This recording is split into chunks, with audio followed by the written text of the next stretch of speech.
예, 만나서 반갑습니다. 반갑습니다. 예, 광우 스님이라고 합니다. 저희 불교에 굉장히 유명한 그 이야기가 있습니다. 이번 생에 사람으로 태어나기 어렵고 사람으로 태어나도 불법을 만나기 어렵다라는 말이 있죠. 그래서 우리 입장에서 봤을 때 여기 계신 분 다 사람이잖아요. 그렇죠? 네. 예, 혹시 사람 아닌 분 계세요? 예, 다 사람이지 않습니까? 근데 이제 거대한 윤회의 흐름에서 봤을 때 윤회 다 아시죠? 네. 태어나고 죽고 태어나고 죽는 이 거대한 윤회의 흐름에서 봤을 때 이번 생에 사람으로 태어나는 것은 굉장히 큰 복이랍니다. 그렇지만 사람으로 태어나도 우리 주변에 보면 불법과 인연이 있는 사람이 있는가 하면 비록 사람으로 태어났어도 불법과 인연을 짓지 못하는 사람들이 있죠. 네. 그래서 사람으로 태어나기도 어렵지만 똑같이 이 지구상의 사람으로 태어나도 불법과 인연을 맺을 수 있는 것은 또 과거 전생에 굉장히 큰 복이 있어야 된다고 합니다. 그래서 부처님과 또한 역대로 이 세상에 출현하셨던 수많은 큰 스님들께서 이번 생에 사람으로 태어났고 이번 생에 불법을 만났으니까 부지런히 수행해라. 이번 생에 사람의 몸을 잃어버리며 다음 생, 다다음 생 다시 어떻게 될지 모른다라는 그런 아주 간곡한 법문을 많이 하셨습니다. 근데 우리가 사람으로 태어나서 불법을 닦아 나감에 있어서 가장 중요한 게 또 스승복입니다. 그렇죠, 여러분. 예, 우리가 무엇을 하든 항상 스승에 대한 복이 있어야 되지 않습니까? 그래서 스승 중에서 가장 훌륭한 스승은 역시 부처님이겠죠. 그런데 또 우리 입장에서 보면 이미 부처님께서 세상을 떠나신 지 거의 2500년이 지난 이 시대를 우리가 또 부처님이 이 세상을 떠난 지 오래되셨다 해가지고 말법 시대라고 부르기도 합니다. 근데 예전에 그 어느 큰 스님들의 법문을 보면 이런 구절이 되게 자주 나옵니다. 아무리 부처님이 계신 시대에 태어나도 내가 열심히 수행하지 않으면 부처님이 계신 시대에 태어난들 무슨 이득이 있을 것이며 부처님이 계시지 않은 이 세상에 태어났다 하더라도 부처님께서 남기신 법문을 열심히 수행을 한다면 바로 옆에서 부처님을 모신 것과 같다. 그런 이제 법문들이 있습니다.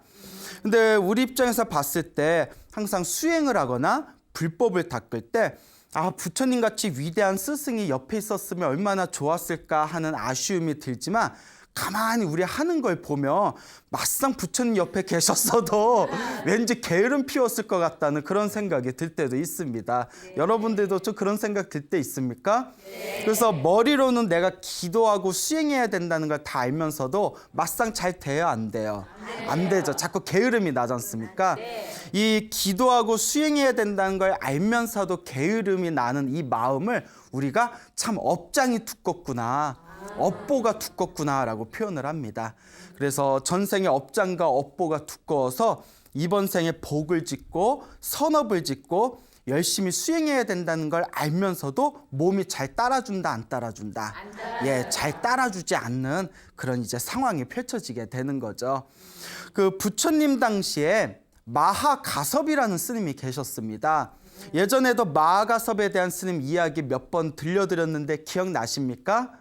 뭐 안 나는 거 다 알아요. 예. 그 마하가섭이라는 스님이 계셨는데 부처님의 가장 뛰어난 10분의 제자였던 10대 제자 중에 한 분이십니다.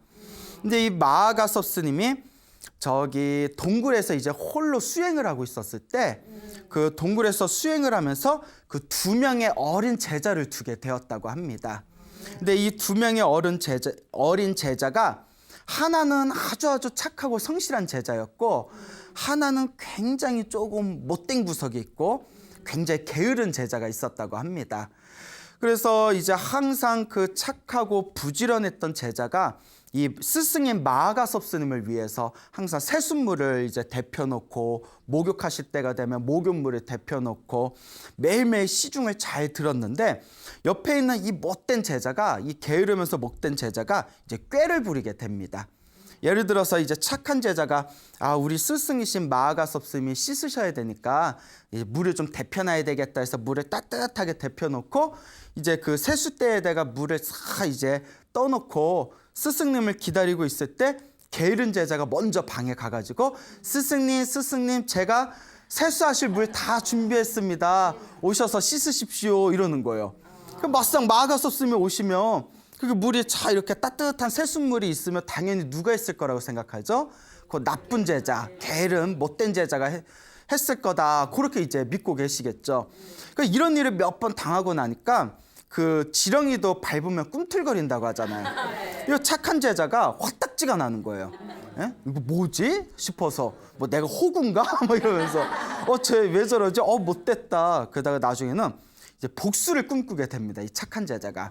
이 성실한 착한 제자가 너 한번 골탕 먹여봐라. 이렇게 한 뒤에 이제 다음날 목욕을 하실 그런 어떤 시일이었나 봐요.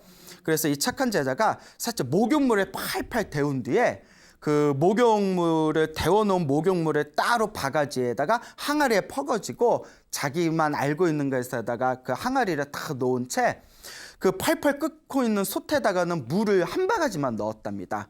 그러니까 그리고 살짝 그 솥에 있는 뚜껑을 살짝 열어놓으니까 멀리서 보면 그래도 김이 좀 모락모락 날 거 아니에요? 그러니까 물을 잔뜩 끓여놨구나 이렇게 착각을 일으키게 만들었대요. 그 게으른 제자는 또 평소와 다름없이 이렇게 이제 낮잠 자다 일어난 뒤에 저기 이제 솥에서 이제 스승님이 이제 목욕하실 물에 그 솥에서 이제 연기가 모락모락 김이 모락모락 나니까 또 이 착한 놈이 요 착한 제자가 요거 또 솥에다가 물을 가득 담아서 목욕물을 만들었구나 싶어가지고 확인도 안 해보고 사실 솥에는 이제 물이 한 바가지 정도뿐이 없었잖아요. 김만 나올 정도였는데 확인도 안 해보고 평상시처럼 성실한 제자가 잘 했겠지 생각하고 그 마아가서스님한테 가서 스승님 목욕물을 잘 준비해놨습니다. 와서 바로 씻으시면 됩니다. 이야기를 한 거예요. 그래서 마아가서스님도 이제 평소와 같이 이렇게 그 팔팔 끓고 있는 이제 그 솥이 있는 목욕탕에 가가지고 씻을 준비를 하시는데 제자가 이제 물을 떠다니려고 솥을 딱 열었는데 물이 한 바가지뿐이 없는 거잖아요. 그러니까 속으로 아이고 당했다 싶은 거예요. 그럼 막 속으로 화가 난 거예요. 이런 거 보면 지가 먼저 잘못해놓고 우리 주변에 보면 그런 사람들이 있지 않아요? 자기가 잘못해놓고 자기가 좀 손해보면 세상 떠나갔듯이 막 오히려 역정 부리는 사람들이 있잖아요. 살다 보면 이상한 사람들이 많은 것 같아요. 네, 그래 많이 당해보셨나 보다. 그러니까 이 게으른 제자가 화가 나가지고 이 못된 제자가 화가 나서 어떻게 해요? 할 수 없이 이제 강가에 가서 물을 다시 떠오는 수밖에 없잖아요. 씩씩거리면서 이제 물동이를 들고 이제 강가로 이제 떠나게 됐는데 마가섭스면 가만히 목욕물이 다 됐다고 해서 왔는데 쟤는 왜 다시 물동이를 들고 왜 또 저 강가에 가나 하고 의아해하고 있을 때 그때 착한 제자가 이제 항아리에 미리 담아놓은 그 뜨끈한 물을 탁 꺼내와가지고 스승님 여기다 따로 준비해놨습니다 하면서 이제 목욕 준비를 해드립니다. 그 마가서스님이 지혜로운 분이시잖아요. 이게 무슨 시츄에이션? 뭐 이러시다가 그래서 가만히 고민했다가 여태껏 저 못된 제자가 꾀를 부렸던 거구나. 저 못된 제자가 이제 요 착한 제자가 다 준비해 놓은 걸 못된 제자가 자기가 한 것처럼 미리 선수 쳐놓고 이번에는 얘가 좀 골탕을 먹었나 보구나. 그런 거 이제 그걸 다 이제 꿰뚫어 보시게 되죠. 그래서 이제 목욕을 다 마치시고 나서 그 못된 제자를 부릅니다. 불러서 앉혀놓은데 수행자가 그러면 안 된다. 어떻게 다른 사람의 공로를 그렇게 빼앗을 수가 있냐. 네가 그러면 안 된다. 수행자는 모름지기 마음을 정직하게 가져야 된다라고 이렇게 자상하게 훈계를 했답니다. 그러면 그렇게 스승님이 좋은 얘기를 해주면 마음으로 받아들여야 되는데 요 제자가 착하다고 했어요? 못됐다고 했어요? 못됐다고 했죠. 못된 사람들 특징이 좋은 말 해줘도 꽈서 들어요. 예, 많이 경험하셨나 보다. 예, 꽈서 듣는 게 있죠. 근데 우리 마음에는 다 좀 그런 게 있어요. 나중에 시간 지나고 나면 다 나 좋으라고 한 얘기인 걸 다 안데 막상 그 자리에서 안 좋은 얘기 들으면 괜히 짜증나고 막 니는 잘났나 뭐 이런 마음들이 없지 않아 있잖아요. 이게 우리의 중생심이죠. 그 제자가 못된 제자가 이렇게 마아가서스님의 그런 자상한 훈계를 들었는데 반성하기보다는 마음속으로 고작 물 몇 방울 때문에 더럽게 잔소리하네 하고 마음으로 악한 마음을 품게 됩니다.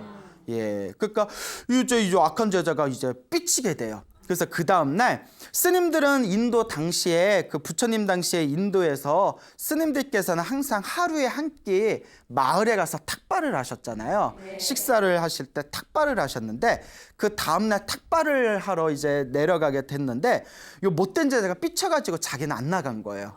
그러니까 이제 스승하고 착한 제자만 다 바리떼를 들고 마을에 가서 탁발을 하게 됩니다. 그래서 이 삐친 못된 제자가 남 먹을래. 우리 애들 보면 삐치면 남 먹어 막 이런 거 있잖아요. 아이들 키우면서 경험하셨죠? 예, 그럴 때 어떤 느낌 들어요? 예, 그래도 내 새끼 뭐 이런 느낌이 드나요? 아니면 아유 지 애비 닮아가지고 뭐 이런 삐지기도 엄청 삐져 뭐 이런 생각이 드나요? 뭐 여하튼 요 못된 제자도 삐쳐가지고 탁발을 안 나갑니다. 그러니까 안 나가고 방에 뒹굴뒹굴 있는데 그 당시엔 스님들이 하루에 한 끼만 드셨으니까 저녁 동안 아침 동안 아무것도 못 먹었으니까 배가 어떡하겠어요. 배가 고프잖아요. 그래서 야 나 삐친 거 티내다가 내가 굶어 죽게 생겼다 이래가지고 이제 몰래 자기가 이제 마을로 내려옵니다. 마을에 내려와서 평소에 자기의 스승이었던 마하가섭 스님을 굉장히 존경하던 부잣집 신도를 찾아가게 됩니다. 혼자 다 부잣집 신도를 몰래 찾아가게 되는데 그 부잣집 신도가 마하가섭 스님의 제자니까 자기가 존경하던 가섭 스님의 제자가 혼자 딱 찾아오니까 깜짝 놀라서 평상시에는 항상 스승이었던 마하가섭 스님과 함께 탁발을 다니다가 오늘은 혼자 그 제자 혼자서 딱 찾아오니까 놀란 거예요. 아니 혹시 스승님이 마하가섭 스님이 무슨 일이 있으십니까? 오늘 왜 혼자 오셨습니까? 이러니까 이 못된 제자 또 꾀가 생기는 거예요. 그래서 뭐라고 했냐면 스승이신 마하가섭 스님께서 너무나 몸이 편찮으셔서 멀쩡한 사람 또 병자로 만들어요. 너무나 몸이 편찮으셔서 제가 대신 탁발을 나왔습니다 하면서 스승께서 몸이 너무 안 좋으시니까 이런 음식이 필요합니다. 몸이 아플 때는 무엇보다도 잘 먹는 게 중요한 거 아닙니까? 하면서 평소에 자기가 먹고 싶었던 걸 해달라고 요구를 했답니다. 근데 이제 우리 부처님 계율에 의하면 스님은 그 탁발을 할 때 신도한테 난 무엇을 먹고 싶습니다라고 요구를 못하게 돼 있어요. 원래 그게 원칙에 돼 있습니다. 그래서 부처님 당시에는 신도들이 채소를 올리든 육류를 올리든 스님은 그냥 받은 대로 다 먹게 되어 있었습니다. 왜냐하면 신도들한테 나는 채소를 먹을 거니까 육류를 빼고 채소만 준비해 주십시오. 나는 몸이 허해서 육류를 먹어야 되니까 채소는 빼고 육류 음식을 해주십시오. 이런 식으로 요구를 하면 누가 번잡하겠어요? 신도들이 번잡해지기 때문에 부처님께서 그냥 신도가 주는 대로 먹어라 라는 그런 가르침이 있죠. 그리고 이 제자가 자기가 먹고 싶은 게 여태가 많았을 거 아니에요. 그러니까 그 먹고 싶은 걸 스승 핑계를 대면서 우리 스승이 쓰러지셨다고 빨리 갖다 드려야 되니까 요거 해주고 저거 해주고 요거 해달라고 하니까 존경하던 스승님이 쓰러졌다니까 그 신도가 얼마나 마음이 다급했겠어요. 아유 스님 좀만 기다리십시오 하면서 그냥 척척척척척 뭐 대장금인가 하여튼 해가지고 음식을 그냥 아주 기가 막히게 만들어서 그 제자 스님의 바리떼에다가 음식을 가득 이제 담아드리고 이제 보시를 하게 됩니다. 근데 이제 제자는 이제 몰래 그걸 다 누가 먹었겠어요? 본인이 다 먹었겠죠. 맛있어 하고 이제 다 먹고 나서 이제 방에서는 시치미를 뚝 떼는 거예요. 스승이 돌아와도 아무것도 안 먹은 척 시치미를 뚝 뗐는데 그 다음날 이제 마하가섭 스님이 또 탁발을 나가십니다. 근데 역시 못된 제자가 같이 탁발에 갔을까요? 안 갔을까요? 안 갔겠죠. 그래서 착한 제자만 데리고 탁발을 나갔는데 그동안 저 집을 못 갔는데 이번에 저 집에 가서 탁발을 하자꾸나 하면서 어제 목된 제자가 찾아갔던 그 부잣집에 찾아가게 됩니다. 그 신도가 딱 보니까 막 좋아가지고 팔짝팔짝 뛰면서 스님 아프시다더니 제가 어제 정성스럽게 올린 음식으로 이렇게 몸이 건강해지셨나 봅니다 하니까 이 스승 마하가섭 스님이 이렇게 어이가 없는 거예요. 아니 어제 나 다른 집에서 다른 음식을 공양받았는데 무슨 얘기입니까 하니까 이제 그 신도가 자초지종을 다 설명을 합니다. 그때 마하가섭 스님이 아이고 요 못된 제자가 또 이 심신 깊은 신도에게 또 거짓말을 했구나. 그래서 마하가섭 스님이 뭐 가타부타 얘기는 안 하고 또 그거에 대해서 너무 자세하게 얘기하면 당신의 제자였던 스님이 신도를 속여가지고 음식을 받은 이런 얘기를 들으면 신도가 신심이 떨어질 수도 있잖아요. 그러니까 그냥 가타부타 말은 안 하고 그냥 음식을 준비해 주셔서 너무나 고맙습니다. 큰 복을 받으십시오. 딱 축원을 해줬대요. 자, 어쨌거나 마아가서 스님이 딱 동굴로 돌아오신 뒤에 다시 못된 제자를 부릅니다. 못된 제자를 부른 뒤에 네가 이런 일이 있었냐? 그 못된 제자가 아이고 속으로 아이고 들켰다. 그래가지고 예 제가 먹고 싶어 그랬습니다 이러니까 마아가서 스님이 또 이제 자상하게 훈계를 합니다. 네가 수행자인데 그러면 되냐? 수행자로서 해야 할 짓을 해야 할 일이 있고 하지 말아야 할 짓이 있는데 너는 하지 말아야 할 짓을 했구나 하고 크게 이제 혼을 내니까 또 속으로 아유 저번에는 물 몇 방울 때문에 막 화를 내더니 오늘은 그 음식 조각이 몇 개 때문에 저렇게 나에게 모욕을 주는구나 하고 이제 팽 하고 이제 토라진 거예요. 근데 우리 주변에 보면 그렇게 꼬이고 좀 못된 사람들이 없지 않아 있어요. 그러니까 이제 이 마아가서 스님이 다 훈계를 하시고 그 다음날 또 이제 가섭 스님께서 착한 제자와 탁발을 이제 또 내려가셨는데 이 목된 제자가 마음에 성이 나가지고 스승이 없는 틈을 이용해서 망치와 몽둥이를 들고 스승의 물건을 다 때려 부셔버린 거예요. 그 진짜 못됐죠.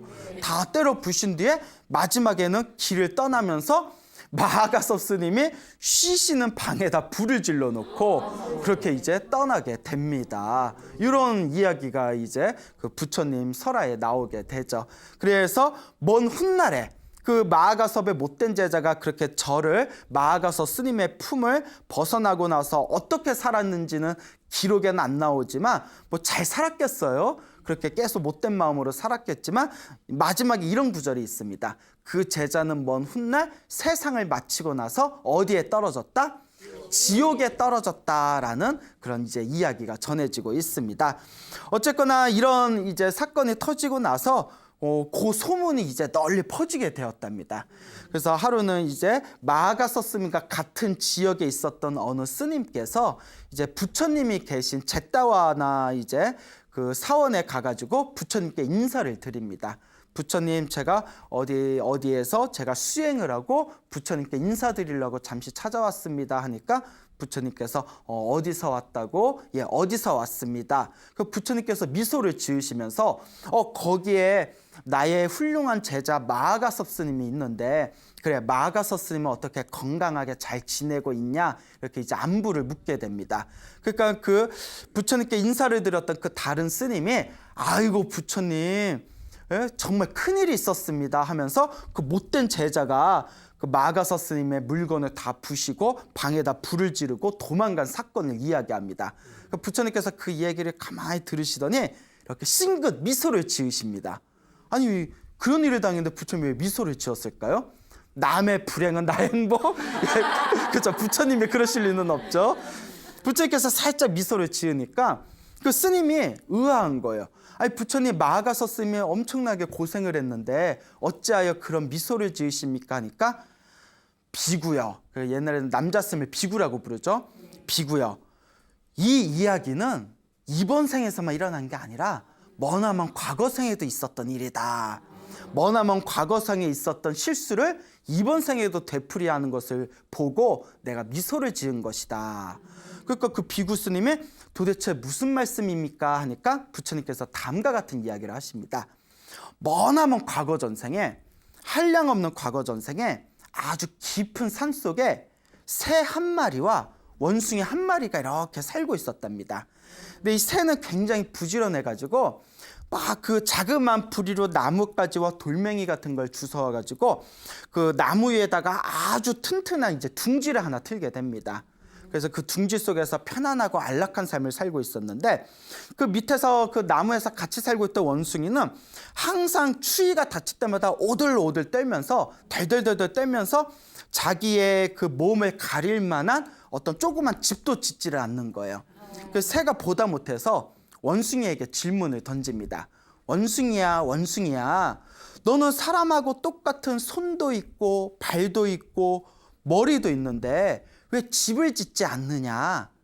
그 새가 원숭이가 새 말을 알아듣나요? 예. 자, 이런 거 깊이 생각하면 돼요, 안 돼요? 안 돼요. 예, 알겠죠?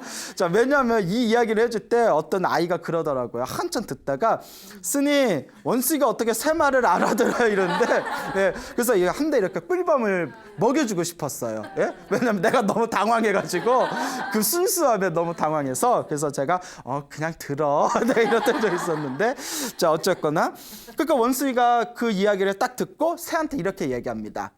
나는 사람하고 똑같은 손도 있고 발도 있고 머리도 있지만 사람하고 똑같은 지혜는 없구나. 사람하고 똑같은 지혜와 능력은 없기 때문에 집을 짓지 못하는 것이다 하고 대답을 하니까 새가 다시 얘기합니다.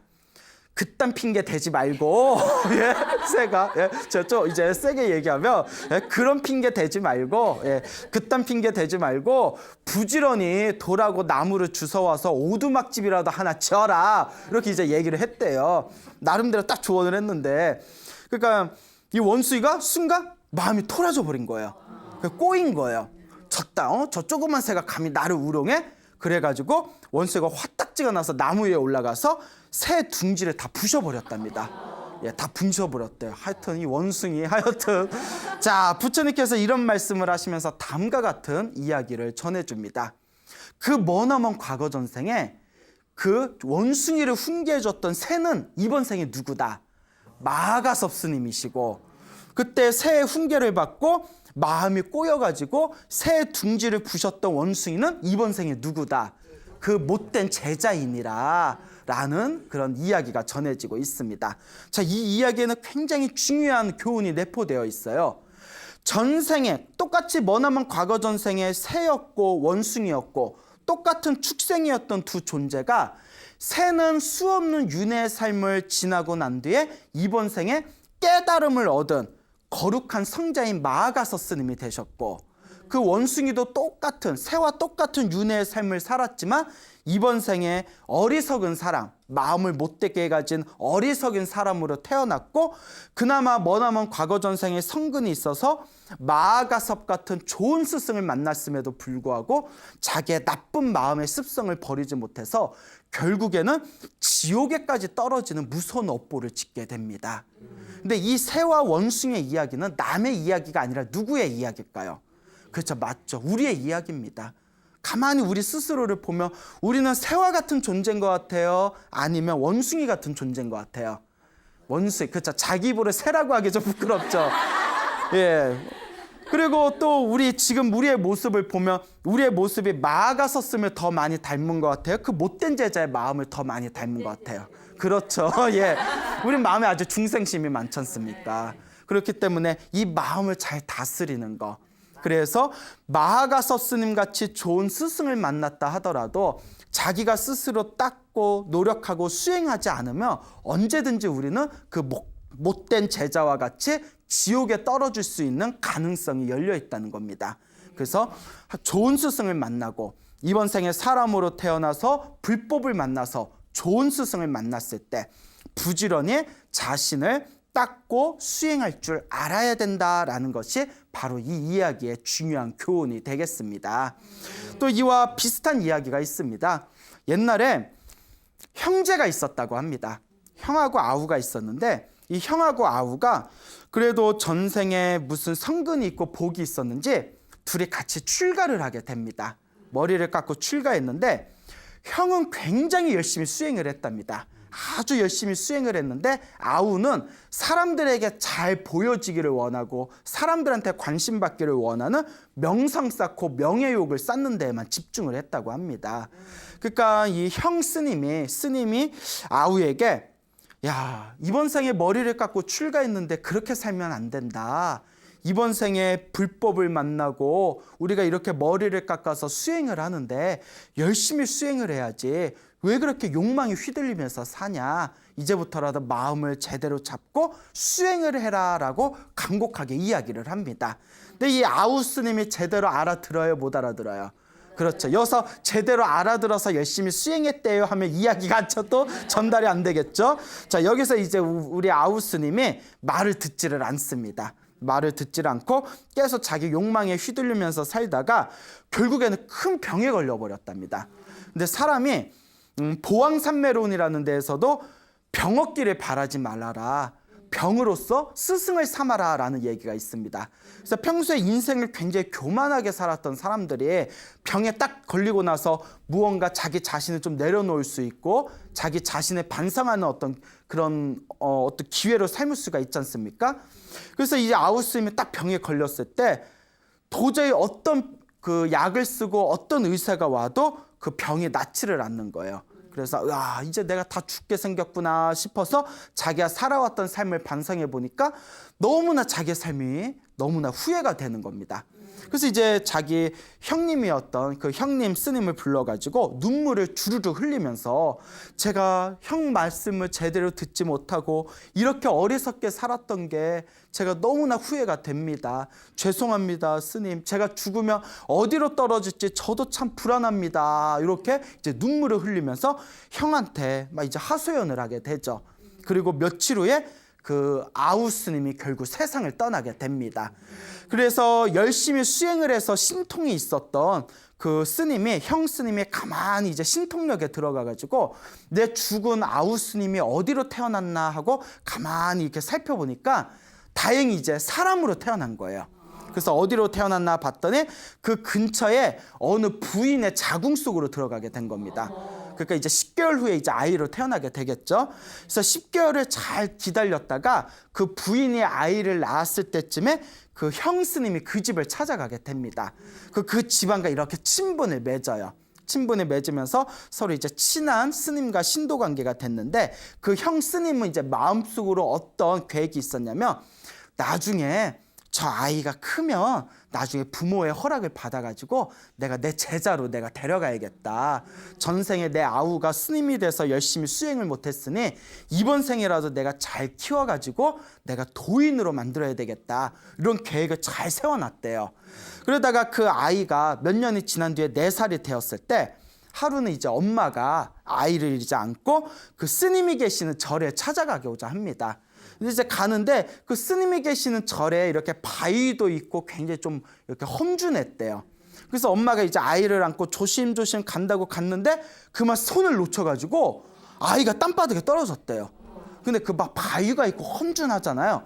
아이가 그만 머리가 부딪혀가지고 머리가 깨져서 죽어버립니다. 그냥 너무나 어이가 없죠.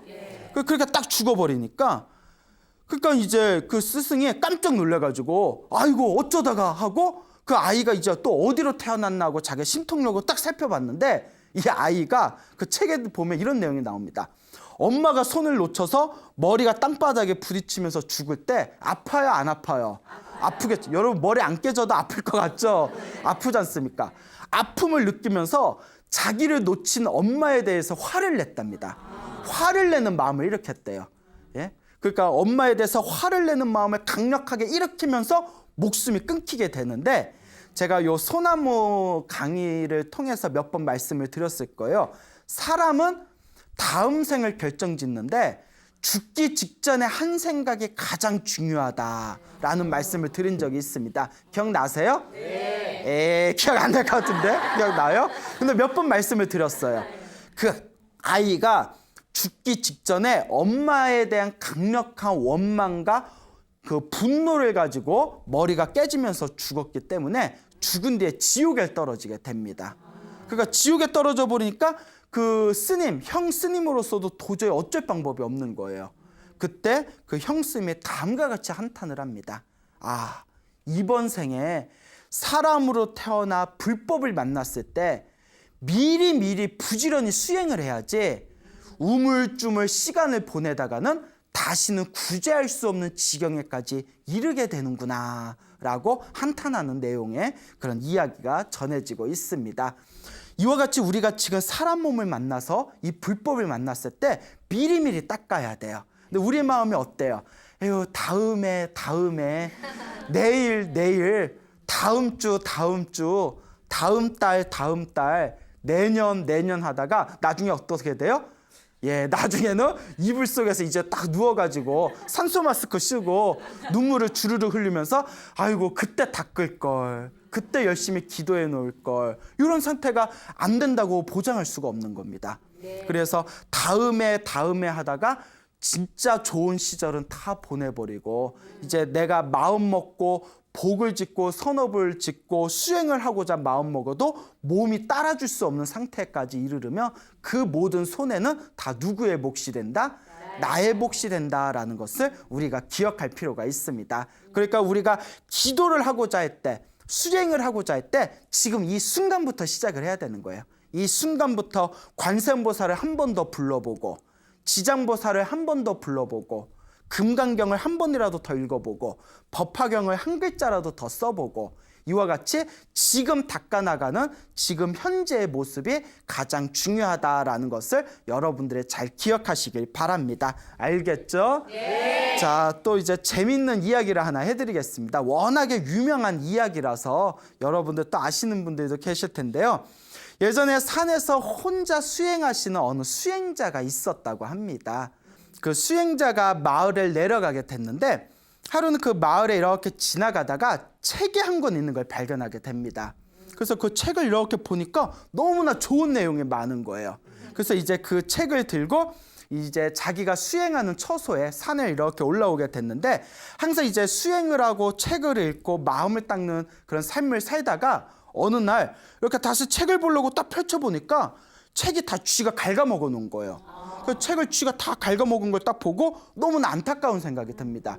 어떡하지? 쥐덫을 놓을까 하다가 그래도 내가 마음을 닦는 수행자인데 살생을 하면 안 되지. 이런 생각이 들어서 이제 고민하다가 쥐가 제일 무서워하는 게 뭐예요? 그렇죠. 고양이죠. 그래서 이제 마을에 가서 고양이를 한 마리를 사옵니다. 그래서 고양이를 한 마리 딱 사왔더니 이제 쥐가 나타나요, 안 나타나요? 안 나타나는 거예요. 그래서 잘 됐다 싶었는데 또 문제가 생깁니다.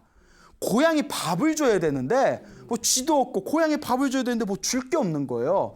그렇다고 뭐 고기를 잡아다가 줄 수도 없고 어떡하지? 고양이가 뭘 좋아하지 하니까 고양이가 뭘 좋아할까요? 좋아하는 것 중에 하나가 뭐 어떤 거요? 생선. 그래, 그렇구나. 큰일 나. 제가 원하는 대답은 우유였어요. 우유. 그래 넘어갑시다. 이제 고양이가 우유를 좋아하겠다 싶어가지고 어떻게 우유를 준비할까 고민하다가 또 마을에 내려가서 뭘 사왔을까요? 염소를 사오게 됩니다. 이제 염소를 사와서 이제 우유를 짜서 주고 자기도 마시는데 고양이 키우랴 그 염소 키우랴 하다 보니까 자기가 수행할 시간이 없는 거예요. 그래서 또 고민합니다. 아니 고양이도 키우고 고양이도 봐줘야 되고 젖도 짜야 되고 또 염소 가끔 산에 데려가서 풀도 먹여야 되잖아요. 그러니까 너무나 이제 짜증이 나서 어떻게 해야 되다가 그래 그러면 염소를 키우고 요 고양이도 돌봐줄 여자를 데려오자. 그래서 마을을 내려가게 됩니다. 그래서 이제 굉장히 성실해 보이는 젊은 여자를 또 데려와요. 데려온 뒤에 자 그러면 여기 고양이도 좀 봐주고 고양이가 없으면 쥐가 나타나서 큰일 난다. 고양이도 잘 봐주고 고양이 밥 먹이려면 염소 잘 키워야 된다. 염소도 봐주고 좀 이렇게 시간이 나면 여기 청소도 해달라. 그 모든 게 다 원래 상태로 돌아왔어요. 그래서 이 수행자가 오로지 수행하면 이제 몰두를 할 수 있게 되었습니다. 그래서 이제 책도 있고 고양이도 있고 염소도 있고 여자도 있고 모든 게 다 만족스러웠는데 어느 날 정신을 딱 차려봤더니 자기 어느새 여자하고 결혼을 해가지고 애를 가지고 있는 거예요. 어느 날 정신을 딱 차려봤더니 무슨 타임머신처럼 이게 뭔 일이지? 이러다가 그 이제 처자식이 생겼으니까 먹여 살려야 되니까 농사를 져야 되고 또 애들하고 이제 부인이 취해 떨면 안 되니까 더 크고 튼튼한 집을 지어야 되고 이런 식으로 이제 하다 보니까 도저히 수행할 시간이 없는 거예요. 하루 종일 일만 하고 그러다가 문득 이런 생각이 일으킵니다. 아니 어디서부터 잘못된 거지? 라는 이제 고민에 빠지게 되는 거죠. 이 이야기를 한번 추적을 해보면 처음에 마을에서 뭘 샀어요? 책을 샀고 책을 샀더니 뭐가 갉아먹어요? 쥐가 갉아먹고 쥐를 이제 쫓아내야 되니까 무엇을 샀어요? 고양이를 샀고 고양이 밥을 먹여야 되니까 염소를 샀고 근데 이제 염소도 키우고 고양이도 돌봐줘야 되니까 여자를 불러왔는데 어느새 정신 차려보니까 갑자기 어떤 애가 생겨버리고 집 짓고 농사 짓는 상황이 펼쳐지게 된 거죠. 이 이야기의 교훈은 바로 책을 보지 말자. 예? 책을 보지 말자라는 그런 훈훈한 이야기로 이제 결말을 내려지게 됩니다. 예, 자, 웃자고 한 말이고요. 자, 이 이야기가 무엇을 뜻하는지 알겠죠?